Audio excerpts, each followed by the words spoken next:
Salut les moches, j'espère que vous allez bien en ce mardi matin, que vous avez passé un excellent week-end en compagnie de vos parents et de votre famille complète, que ceux-ci ne se sont pas encore lassés de vous, que vous avez su vous ressourcer et que vous repartez donc d'un bon pied en ce début de semaine extrêmement motivé comme il se doit, notamment pour nous lancer dans cette nouvelle séance numéro 1 véritablement, qui entame vraiment cette nouvelle séquence cette fois-ci, qui porte sur l'autoportrait et nous commençons très fort avec un texte un peu délicat de Montaigne, avec un texte extrait des essais de Montaigne.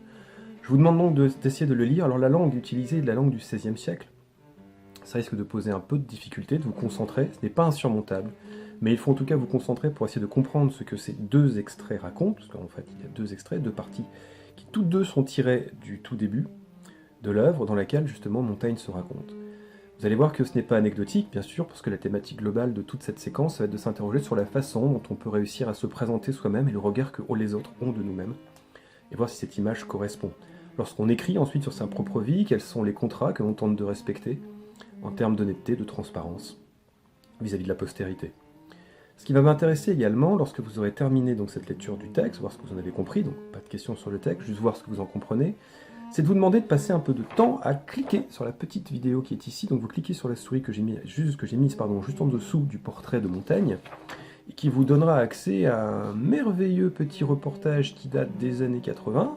Ouh, et je vous demande, avec des éléments par contre extrêmement intéressants, ce qui est dit dedans est très intéressant. La coupe de cheveux de la présentatrice est un peu plus discutable, on fera un petit bilan là-dessus après, mais l'émission est très bien.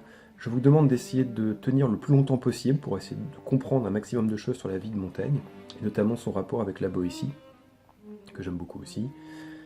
Et lorsque vous n'en pouvez plus, vous arrêtez avant de tourner de l'œil, bien sûr. Une fois que c'est fait, vous avez la possibilité, avec cette fois-ci le fichier numérique, qui m'intéresse aussi, de cliquer pour vous rendre dans la bibliothèque de Montaigne, où celui-ci s'est isolé jusqu'à la fin de ses jours, pour écrire les essais justement, et vous avez la possibilité de voir comment la bibliothèque était certainement à l'époque, et voir comment elle est aujourd'hui. C'est très bien fait, vous pouvez vous balader dedans, voir à quels ouvrages il avait accès. C'est interactif, rien que pour le côté fun, ça vaut le coup d'essayer.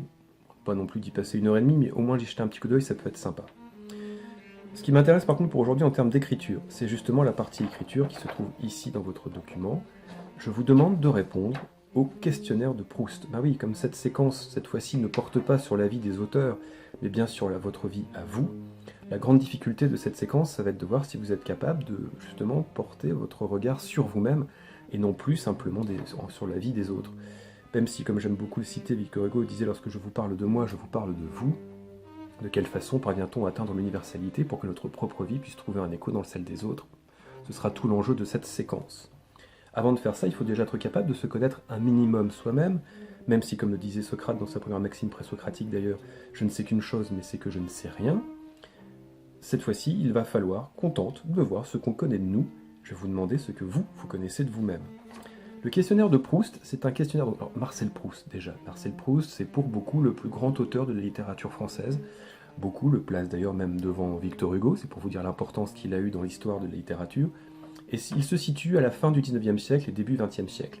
Il est connu pour son œuvre, sa fresque romanesque, qui est à la recherche du temps perdu, composée de 8 tomes, et qui raconte, alors 7 tomes en fait, on divise en deux, le tome du côté de chez Swann et Un amour de Swann, et qui raconte, qui est une critique de la haute société bourgeoise dans laquelle il a évolué, pas uniquement une critique d'ailleurs forcément acerbe, parce qu'il y a également beaucoup de tendresse et d'humour dans ses ouvrages. Proust est aussi connu pour ses phrases extrêmement longues que vous ne pouvez-vous pas utiliser en rédaction, mais qui sont en revanche si magnifiquement ciselées qu'elles sont l'œuvre d'un orfèvre de la langue, et qui rend cet ouvrage si unique en son genre. Je vous invite à vous y confronter si vous en avez l'occasion. Marcel Proust, dans son jeune âge, lorsqu'il était environ de 19 ans, a proposé, donc pour s'amuser, c'était très courant à cette époque-là, en s'inspirant de ce qui se faisait aussi en Angleterre, un petit questionnaire qui pose des questions toutes simples et auxquelles il faut s'essayer, pour voir si on se connaît et si on est capable de répondre à cela.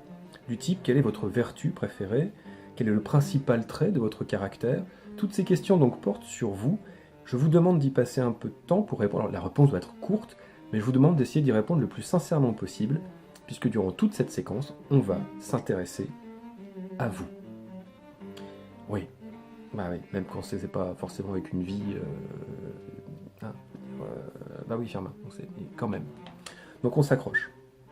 Une fois que ceci est fait, vous êtes tranquille pour la journée. Voilà. Donc je vous rappelle juste la partie écriture, une fois qu'on a terminé de lire le texte. J'espère que vous vous portez bien, je n'en dis pas plus, j'ai déjà pris 5 minutes sur votre précieux temps, et je vous dis à demain. Sur ce, résistance, et prenez soin de vous.